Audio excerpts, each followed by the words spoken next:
Revelation chapter 2, verse 7. Okay? Ating pong basahin sa kanya-kanyang translasyon natin.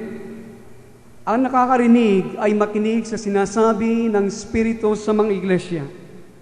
Ang magtatagumpay ay pakakainin ko ng bunga ng punong kahoy ng buhay na nasa paraiso ng Diyos. Nais ko pong inyong pansinin yung salitang, mga pananalitang sinabi ng Panginoon. Ang magtatagumpay ay pakakainin ko ng bunga ng punong kahoy ng buhay na nasa paraiso ng Diyos. Ano bang ang kaugnayan ng mga talatang ito sa ating paksa na pag-uusapan? Halos po sa lahat ng mga likuran ng pulpito ngayong umaga, lalo sa mga Bible-believing churches, ay pinapangaral ang patungkol sa muling pagkabuhay ng ating Panginoon, the resurrection of our Lord Jesus Christ. May iba't ibang mga bahagi ng kasulatan na kailangang bubuksan. Ang accounts ng kamatayan at muling pagkabuhay ng Panginoon sa Ebanghelyo at sa mga sulat ni San Pablo, sa mga sulat sa mga mananampalataya sa iba't ibang mga dako o mga iglesia. Subalit sa umaga ito mga kaibigan, meron pong ilang mga puntos na nais ko pong ibahagi at bigyan ng diin sa inyo ngayong umaga patungkol sa muling pagkabuhay. Okay? May ilang mga puntos. I want to point out something na mahalaga para sa atin na atin nakapansin na sa maraming mga pulpito sa kasalukuyan na hindi binigyan ng konsiderasyon.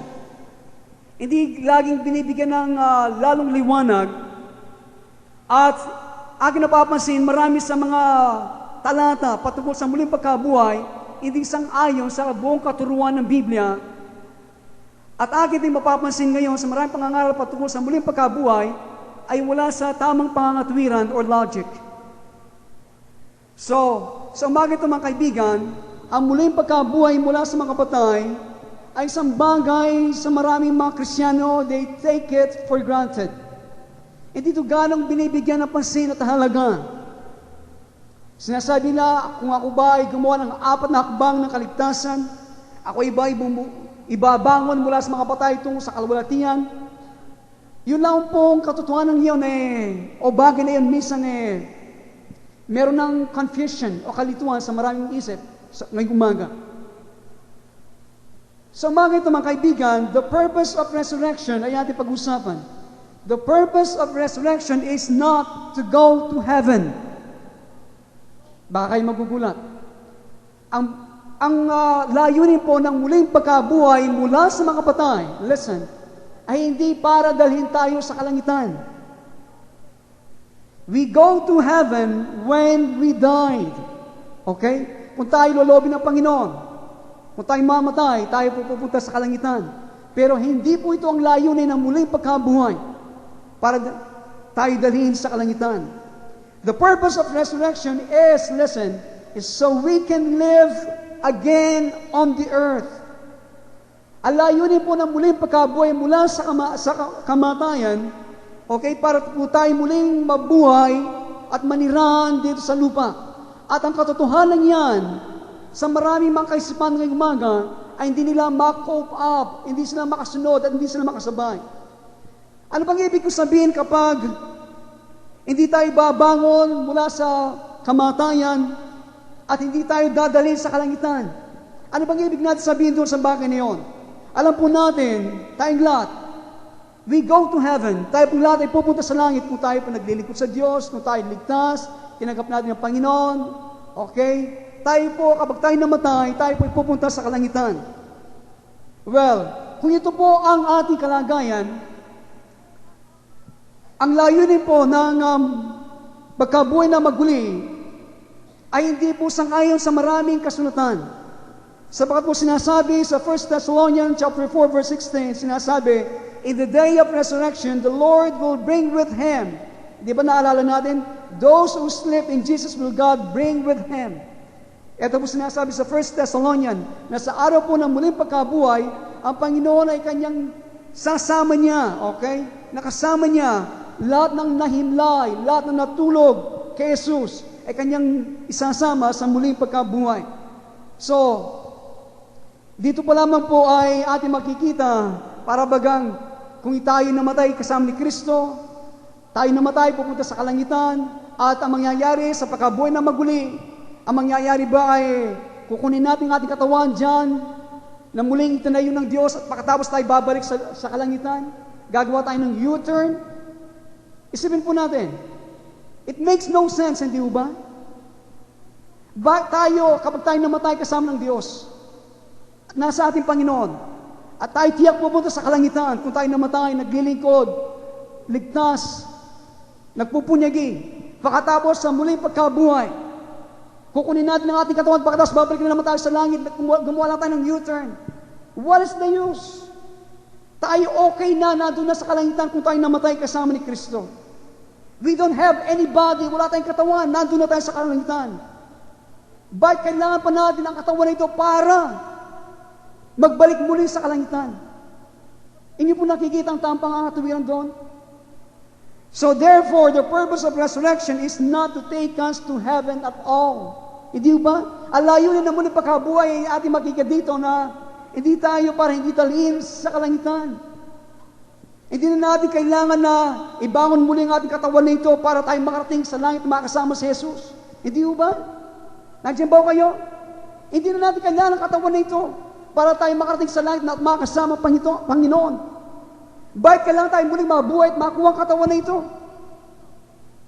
So, you go there when you die if you are acceptable to Him. Kung tayo katanggap-tanggap sa Diyos. Okay? Kung tayo mamatay, pupunta tayo sa kalangitan kasama niya. So right there pa lamang po ating yung mapapansin na meron na po mga gray areas. Meron na po ng kalabuan sa mga pangangaral ngayon sa maraming mga pulpito na hindi ganong maliwanag na ipinipresenta, ipinapangaral ang muling pagkabuhay sa kasalukuyan. Ang katuruan patungkol sa muling pagkabuhay. So that's one thing, the purpose of the resurrection is not to take us to heaven. Hindi para dalhin tayo sa kalangitan, kundi, alam niyo po, we need a body at ang dahilan.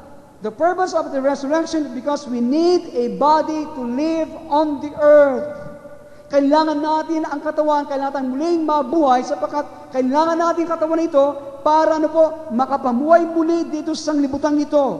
Sapagkat sinasabi, we will rule and reign with the Lord. At hindi tayo pwede magharing kasama ng Panginoon dito sa lupa, sa maraming mga bansa sa hinaharap, kung wala po tayong katawan. Hindi tayo pwede magharing kasama ni Jesus sa Jerusalem, kung wala po tayong katawan na ibabangon ng Panginoon sa muling pagkabuhay. Lahat na nakaulang magsabi ng amen. Okay, we need a body. So the Apostle Paul, ang kanya pong view sa resurrection is the goal of Christianity. Ang pananaw po ni Apostol Pablo patungkol po sa muling pagkabuhay, ito po ang nilalayon, ito ang hanggahan ng ating ng buong Kristyanismo. Kung niyo pong babansin sa ating binasa, yung Revelation 2:7, sinasabi, the first promises to the overcomers, ang unang pangako po sa mga magtatagumpay, ay they will eat the tree of life. Hindi ba? Ito pong unang pangako. Listen, ito po mahalaga. Kung niyo pong nakakuha ito, magkakaroon po ng panibagong pananaw sa inyong buhay Kristiyano. Sinasabi po sa Revelation 2:7, gaya ng ating binasa, ang unang pangako sa mga magtatagumpay, kapag sinabi magtatagumpay, yung po mga Kristiyano tumanggap sa Diyos, yung mga taong nabubuhay kasama ng Panginoon, at nagtatagumpay sa maraming mga bagay na sa ating buhay na sumasalungat sa ating mga pananampalataya. Amen? Marami po mong sumasalungat at nais pumatay sa buhay na nasa atin. Number 1, napag-usapan na natin, ang kasalanan na nanahan sa atin. Okay, alam natin yan, pagseselos, inggit, pangangalunya, at marami pa natin napag-usapan at nabanggit saan ba? Sa Galatians chapter 3 o chapter 5. At marami pa. Ano pa? Kasalanan, ang sanglibutan, at ang ating mga sariling kalooban o pag-ibig sa ating mga sarili. So, ang demonyo, diablo, okay? Lahat ng yan mga puwersa na sumasalungat, nais pumatay sa buhay na nasa atin. So, sinasabi, ang mga mananagumpay, ang unang pangako, sila po ay kakain ng punong kahoy ng buhay. They will eat the tree of life. That's the first promise to the overcomers sa mga mananagumpay. Now, Kung tayo po'y magbabalik sa original na kalagayan po ng tao doon sa Eden, listen, kailangan po natin balikan ito. Alam po natin, sila po'y nasa isang idyllic, perfect environment. Ganap ang kanilang kapaligiran.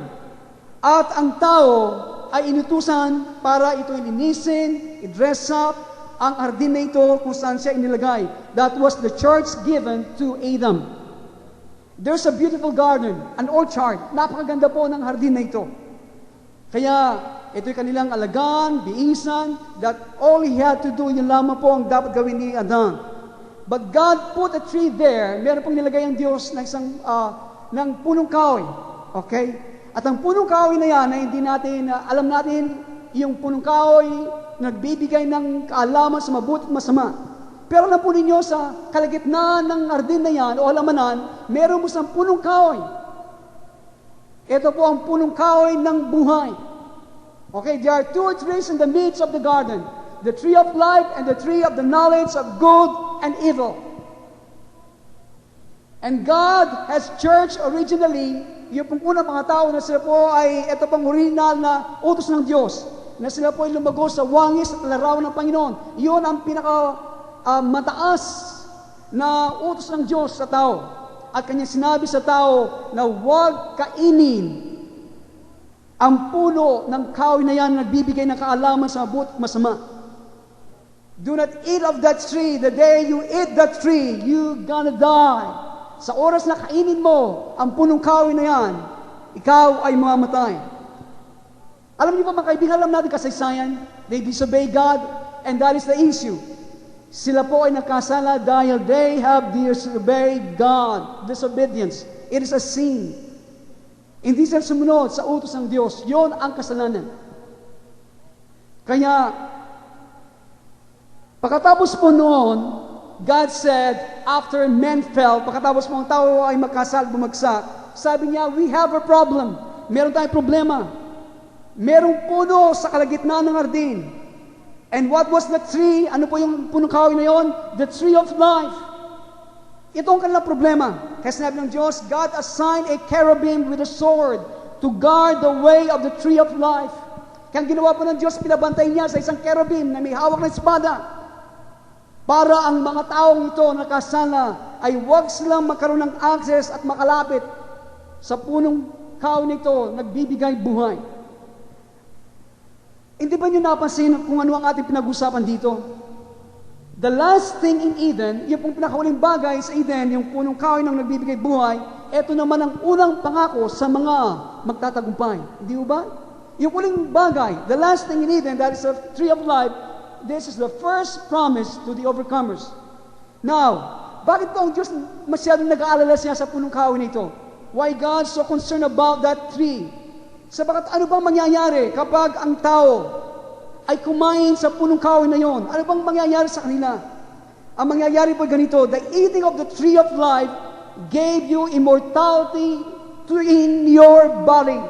Sa oras na kainin ang punong kahoy na yan, bibigyan ng katawan mo ito ng immortalidad at kailanman hindi ito namamatay. It's the renewing of your flesh so that it will not die. Kaya ang Diyos masyado siya pong nag-aalala. Kaya nakpabantay siya ng isang cherubim na may espada para huwag makalapit at kahit isang kagat ang unang tao sa puno ng kahoy ng buhay nito. Kapag ang mga tao, ang si Adan at si Eva ay nakakain ng punong kahoy ng buhay nito, kahit isang kagat lamang, sila po ay mabubuhay na walang hanggan. Kundi siguro hanggang ngayon, si Adan at si Eva ay nabubuhay pa. Pero they will be a monster. Why? Because they are separated from God. Malayo sa Diyos. Kaya ang Diyos ay nag-aalala sa bagay na yon. So we can find in Revelation, di ba sinasabi, it says, they ate the tree of life, kinain ng punong kahoy ng buhay, and this for the healing of the nations. Ito ay para gamot at kagalingan sa mga maraming mga bansa. So, I believe po, ating paniwala, it's symbolic po. It is symbolic that the Lord Jesus is the tree of life. Ang punong kahoy na yan ay walang iba kundi ang ating Panginoong Jesucristo. At lahat ng mga taong bahagi niya. Because where else can you eat and get eternal life but Jesus? Saan pa tayo makakakuha ng buhay na walang hanggan at kumain maliban sa ating Panginoong Jesucristo? Kaya ang punong kahoy na yan sa kasalukuyan para sa atin ay walang iba sumisimbolo sa ating Panginoong Jesucristo. Kaya this is an allegorical, a figure of speech, sinasabi. Yung pong punong kahoy na nagbibigay ng kaalaman sa mabuti at masama, okay? If you want an apple or tree, okay? Pwede, pero this is allegorical. Saan ka makakakuha ng ganito, magbibigay kaalaman kaagad dito. But the issue is sin. They disobey God. So God is telling us here, as sinasabi po ng Diyos natin dito, kumain ng unang tao sa punong kahoy, nagbibigay ng kaalaman na mabuti at masama, nung kanilang nalaman, kanilang ginawa, at kanilang nakita, hubad sila, God said, I don't want them eating the tree of life, because if they do, they will live forever and ever. Yun ang ginawa ng Diyos, pinagbawalan, mahigpit, na huwag silang makalapit sa puno ng buhay. Now we know, it's talking about this body. Di ba? Ang pinag-usapan ng katawan na ito. Because the soul and spirit live forever. Alam natin ang ating mga kaluluwa at ang ating mga spirito yan mabubuhay magpakailanman. They are indestructible. Hindi ito masisira at mawawasak. How can you destroy a spirit? Paano mo mawawasakin ng isang spirito? Spirit and soul, they are spiritual. Ito po yung mga spiritual. They are non-material. Hindi po sila makalupa. At gaya ng ating napag-usapan, that is separation of things. Ang kamatayan ay pag-iwalay ng mga bagay. Kaya ating maranasan na kamatayan kapag ang ating katawan ay humiwalay ang ating mga kaluluwa at ating mga spirito. A body without a spirit is death. Ang isang katawan na wala ang spirito, ito'y patay. So that is separation. Alam natin kamatayan ay pag-iwalay. So I will tell you po, so maginto kung saan ako papunta, okay? Para malaman kung saan tayo direction papunta. Ang ating direction, and this is very essential, that we must live an overcoming life. Ito po, dito tayo papunta. Kailangan tayong mamuhay dito sa lupa ng isang buhay na matagumpay. Sabat ang buhay matagumpay, ang ibig sabihin niyan, tayo nabubuhay sa isang karanasan ng kamatayan at muling pagkabuhay, moment by moment. Namamatay tayo sa mga bagay sa tulong at kapangyarihan ng Espiritu ng Diyos sa ating mga buhay. Sa Kanya patnubay, sa makasalanan na ipinapakita ng Diyos sa atin sa araw-araw. Hindi natin kaya pagtagumpay ng mga bagay na yan, kasalanan ng laman, kasalanan sa sanglibutan at pag-ibig sa sarili, at ng ating kaaway, ang diablo din natin sa pwede pagtagumpayan sa ganang sarili natin. At sa pamagitan lamang ng karunungan at patnubay ng Espiritu na abang tayo kumikilos sa araw-araw na ating mga buhay. Abang tayo namamatay, tayo kumakain ng puno ng buhay at tayo muling binubuhay ng ating Panginoong Jesucristo. Dito pumapasok ang puno ng buhay sa ating sa kasalukuyan. Kinakain natin, walang iba kundi ang ating Panginoong Jesucristo. Andiyan ba kayo? So, remember, the message to the overcomers, ang mensahe po sa mga mananagumpay is the message to the average Christians. Okay? Ang mensahe po sa mga matatagumpay ay ito po mensahe sa mga karaniwang mga Kristiyano. Hindi po ito para sa mga bayani lamang. Akala po na maraming mga Kristiyano sa kasalukuyan, kapag binanggit ang magtagumpay, overcoming, yan ay para sa mga pastor lamang, sa mga manggagawa, okay, sa mga tao na tinawag ng Panginoon, sa ministeryo. No! Ang mensahe ito ay para sa lahat. Amen? Ito ay para sa lahat. And if you don't overcome, kung hindi po tayo magtatagumpay, ang mga pangako na yung tataglayin ay hindi po magiging dakila. So very important to live a victorious life. Napakahalaga. Kaya ito po mensahe natin. Ito po maging mensahe na sa Guam, sa Amerika. We're blowing the trumpet in Zion. Aming pong inihiban ang pakakak sa Sion.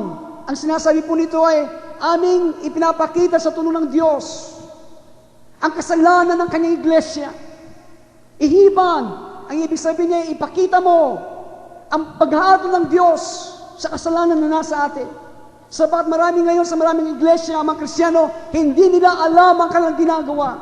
Marami silang excuses sa mga kasalanan na kanilang ginagawa. Pwede nilang balukturin ang salita ng Diyos para ang kanilang makasalanan, kanilang maitago at kanilang ma-justify. Kaya kailan hihiban ang pakakak sa Sion. Yan ang ginagawa ng Diyos. Yan ang aming pangangaral doon sa Guam. Kailangan malaman natin ang ating ginagawa. Mabuksan ang ating mga mata. We're not redeeming the time today. Maraming mga Kristiyano ngayon, hindi nila tinutubos ang panahon na ibinibigay ng Diyos kanila. Maraming panahon sa harapan ng television. Yan ang sinasabi ko sa aking mga anak. Napakadali na tayo matangay sa maraming mga bagay nito para nakawin ang ating oras. Yan ang isang bagay na mahalaga sa Diyos. Sa Amerika, ganang nasabi, ang oras ay isang sumpa. Sa mga doon, lagi instant, mabilis, mabilis. Kaya wala nang panahon sa panalangin, wala nang panahon sa fellowship. Wala nang panahon sa salita ng Diyos. Kaya huwag niyo hayaan, tayo naman, napakaraming oras dito, nagkikisumpa din sapagkat hindi natin alam kung anong gawin natin sa ating mga oras na pinagkakatiwala ng Diyos.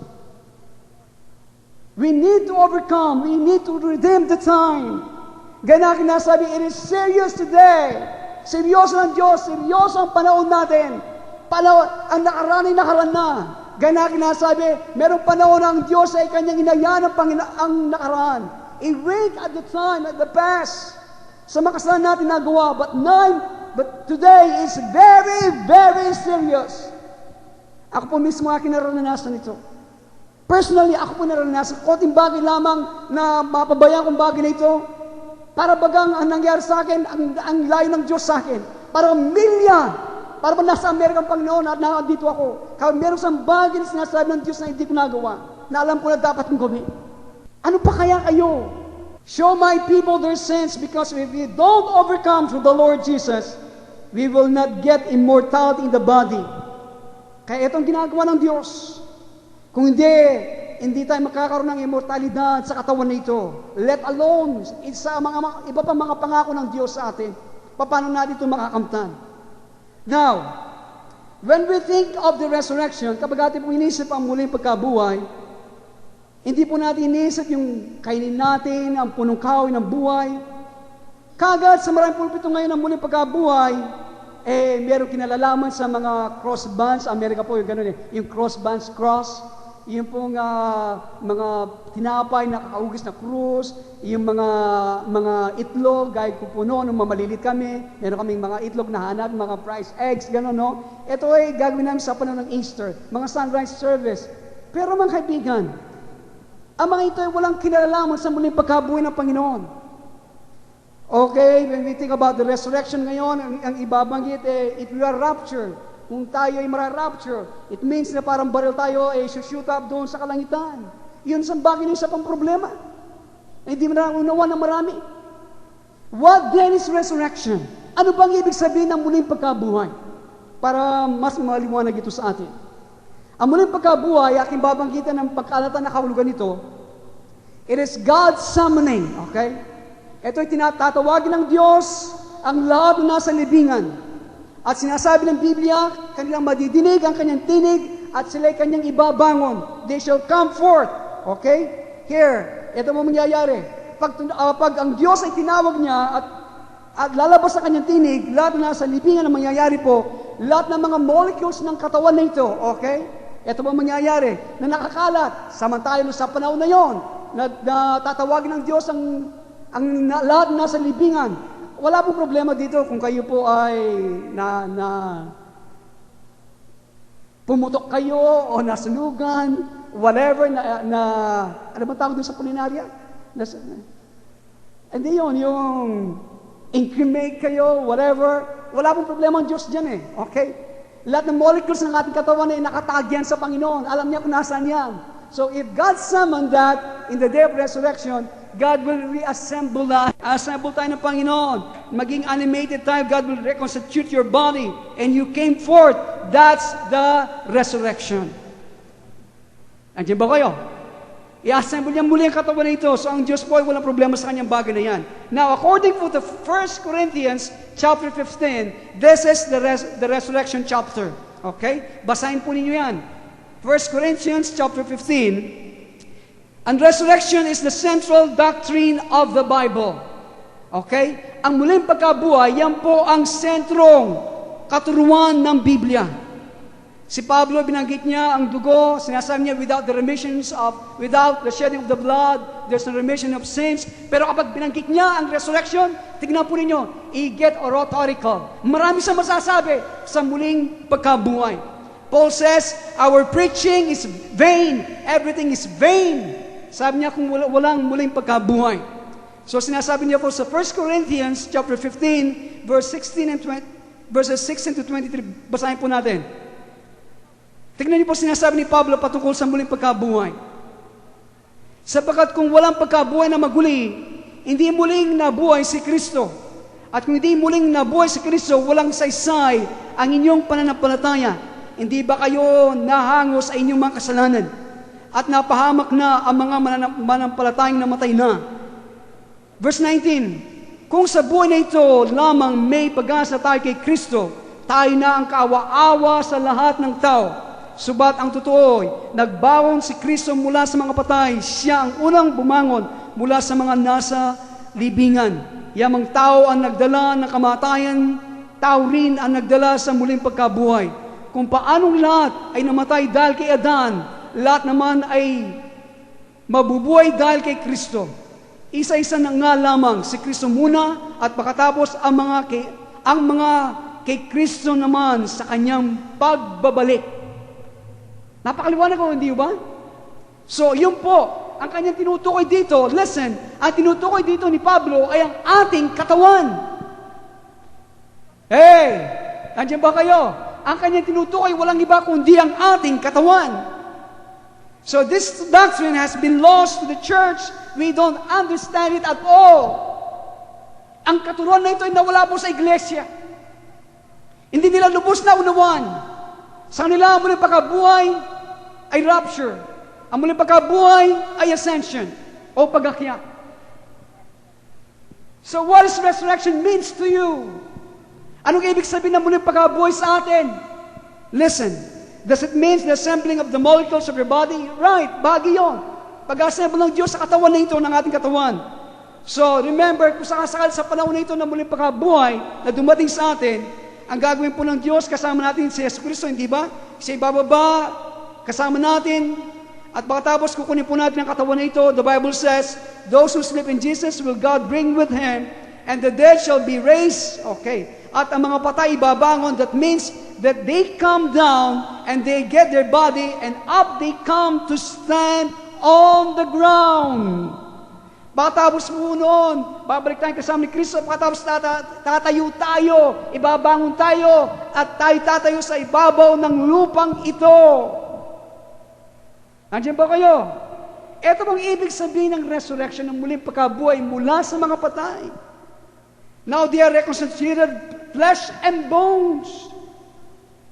May laman na tayo, may buto tayo sa oras na yon. This is your hope. It has been lost. The body is far more important aspect of salvation. Hindi ba naalala si Jesus na kanya sinabi, i-point out, the Spirit has no flesh and bones, hindi ba? Nung ating Panginoon ay muling nabuhay at nagpakita sa kanyang mga alagad, sabi niya, ang Spirito ay walang laman at buto. Hey, sabi ng ating Panginoon, etong issue, etong aking dinidiin sa inyo. Hindi ako spiritual. Ako isang persona muli. Tignan ninyo ako, sabi niya. Tignan niyo ang aking kamay. Tignan niyo ang butas ng pako sa aking kamay. Tignan niyo ang aking mga paa. Tignan niyo ang tagiliran ko, ang aking sugat. Hindi ako ghost. Hindi ako isang spirito, sabi niya. Put your hand. I'm alive. Ako'y buhay. I'm the firstborn from the dead. Ako ang panganay. Sa lahat ng mga taong mula na namatay, sabi na ako ang panganay. Nabubuhay ng Panginoon. Siyang panganay sa binuhay at tayo rin bubuhay, sabi ng ating binasa, sa lahat na nagtiwala sa Kanya.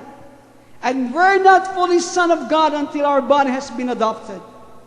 So mga kaibigan, when the church gets all of this doctrine, kapag ang iglesia sa salkuyan na kanila nakuha ang katuruan nito, it will give them motivation that they need to overcome. Amen? Kapag nakuha nila ang katuruan nito ng muling pagkabuhay, kailangan silang magtagumpay. Sabagat po ngayon, maraming mga Kristiyano, ang kanilang napagtanto, Kapag kinalapagtan itong bagay na ito, kanilang masasabi, hey, ngayon pala hindi lang tayo nandito sa lupa para maghintay, para mamatay at pumunta sa langit. Ito po kasing attitude natin Maghihintay ka na, tumanggap ka sa Panginoon, naglingkod ka ng konti, nagtatrabaho ka, ngayon naghihintay ka, mamatay ka, pagkatapos pumunta ka ng langit. Hindi po yun. Kulang yun. Meron pong we're trying to attain something that was lost. Meron tayong nais na matamo, abutan, na nawala sa iglesia. At ano po yan ang sinabi ni Pablo sa Philippians 3:11? If by elements I might attain unto the resurrection of the dead. Yan po nais matamo ni Pablo. Sa gayon sabi niya, matamo ko rin ang muling pagkabuhay. And we have taken it for granted. Binabaliwala natin. Ito po isang bagay na ginawa ng ating Panginoon Diyos na tumubuhos sa atin. At ngayon po ang kanyang ginagawa, nais niya tayong ibalik ng Diyos sa hardin. At hindi tayo makakapunta sa hardin, sa paraiso ng Diyos, hanggang hindi tayo nagtatagumpay. So we have to overcome. Amen? We need to overcome. Kailangan tayong magtagumpay sa mga bagay na yan. Ang pagkawala po, ang pagkawasak ng pisikal na kamatayan nito, ito pong huling kaaway natin, ang pisikal na kamatayan. Yan ang huling kaaway that shall be destroyed. That means there are other enemy in your life that has to be destroyed before you attain immortality. Hindi ba? Ang huling kaaway na pwede nating mawasak at pagtagumpayan, ang pisikal na kamatayan. Pero yun ang huli. Ang ibig sabihin nun, meron pang bago nito na kailangan natin pagtagumpayan bago natin matamo ang immortalidad sa katawan nito. Amen? Overcoming, ang magtagumpay, ay ganap na posible sa bawat Kristiyano. Sino po naniniwala doon? Ganap na posible sa lahat ng mga Kristiyano. Hindi ito isang bagay na nandyan lamang nadidinig natin. Ang kaaway natin ay nagbigay ng kasinungalingan na natanim na malalim sa puso ng maraming mga Kristiyano. Sa matagal na panahon, tandaan po ninyo, it's not a big deal, hindi po malaking bagay, to be an overcomer.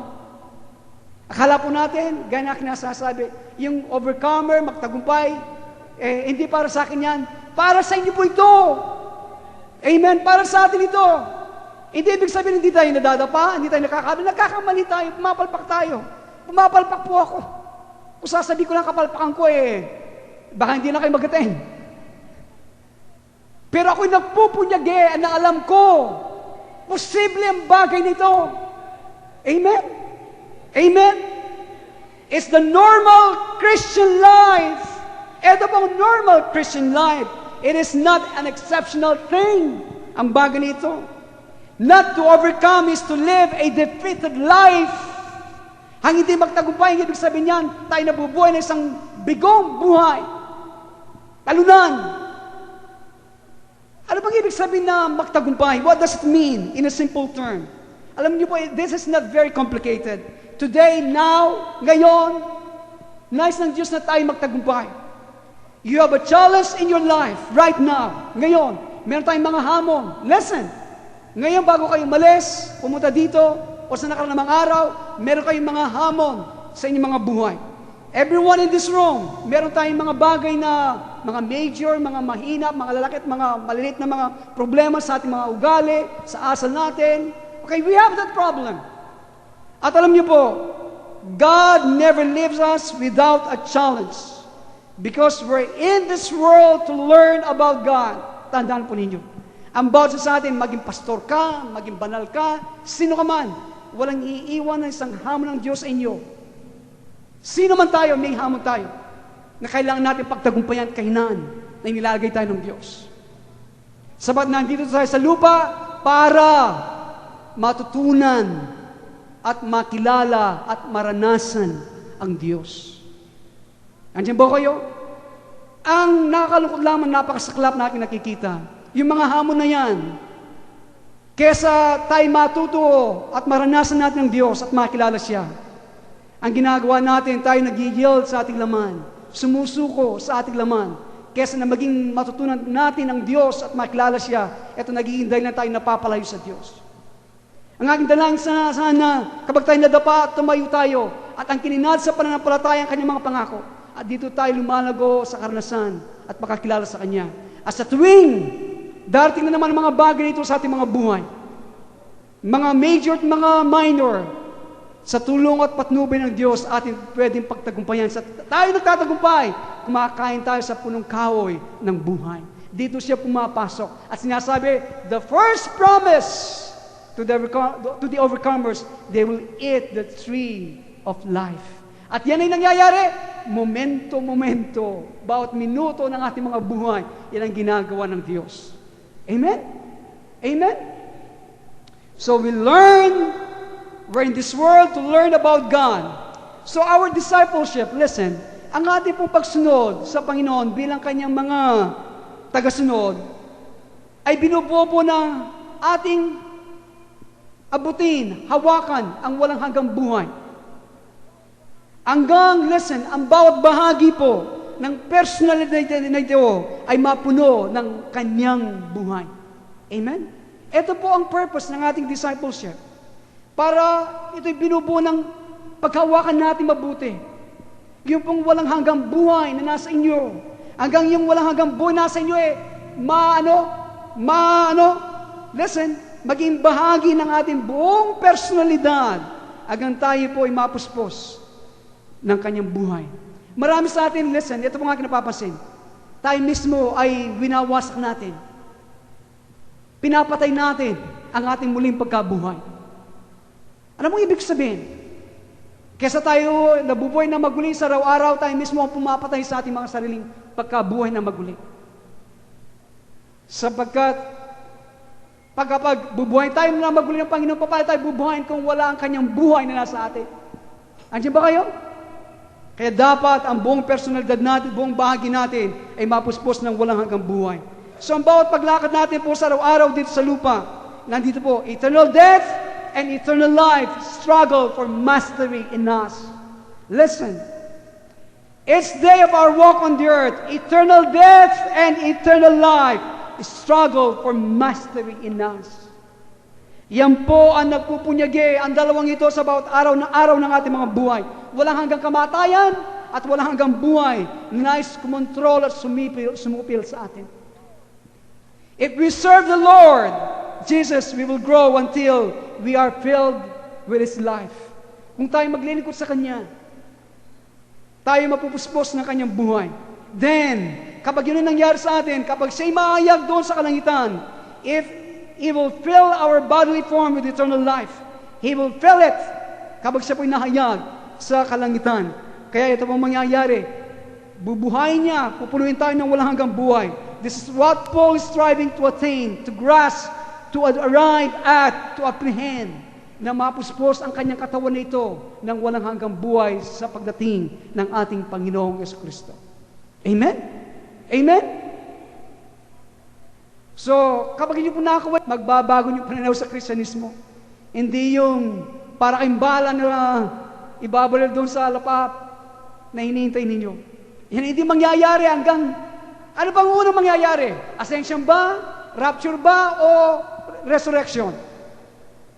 Anong unang mangyayari? Sa palagay po ninyo, anong unang mangyayari? Resurrection or ascension? Ang Panginoon ba ay lagasin kaagad o nag-resurrect? O bakit baliktad ngayon ng Kristyanismo? Gusto niyo muna magasin, hindi pa nag-resurrect. Nakukuha po ninyo? Nakukuha po ninyo?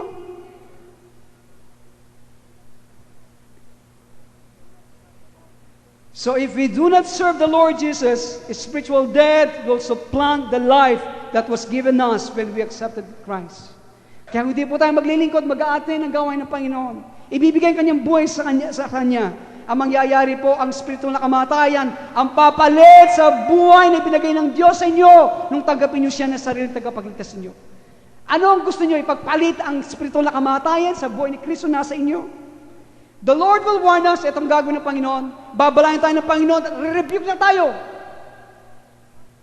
Babalaan tayo at papaluin tayo kung hindi tayo itatago sa ating puso ang kanyang mga tinig. Pero, if you continue living in the sins of the flesh, the day will come when our spiritual life is gone. Kaya kayo po nandito, God is warning you, rebuking you, kapag dumating ang araw na hindi na kayo nakikinig sa kanyang mga salita. Ang espiritu na buhay na ito na ibinigay ng Diyos sa inyo ay mawawala. We will not in that case attain the resurrection Paul was seeking.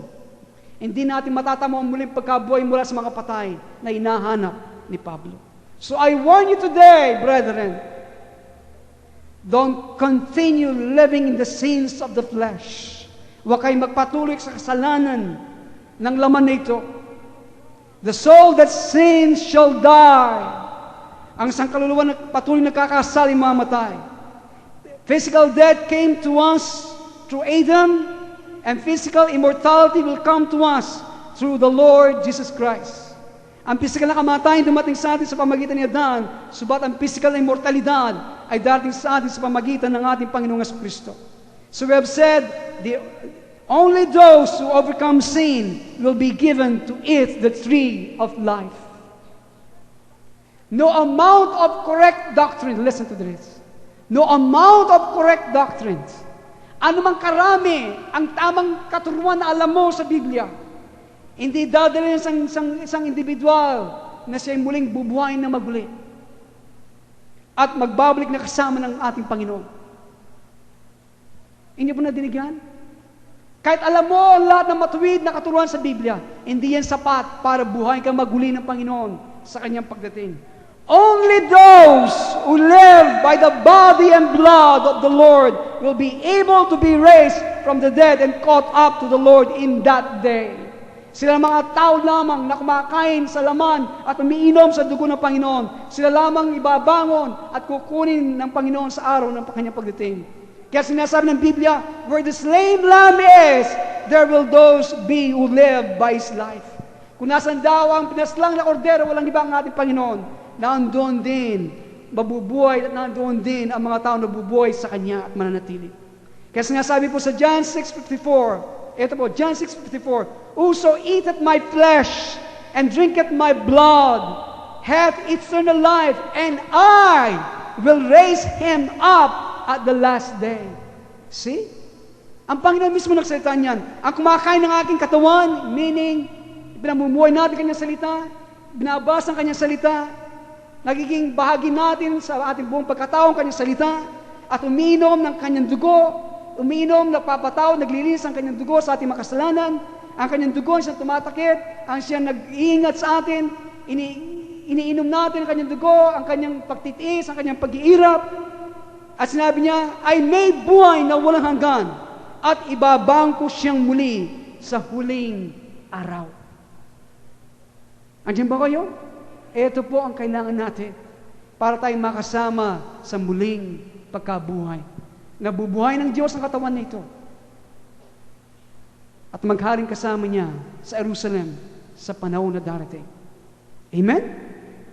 Tayo po lang tayo manalangin.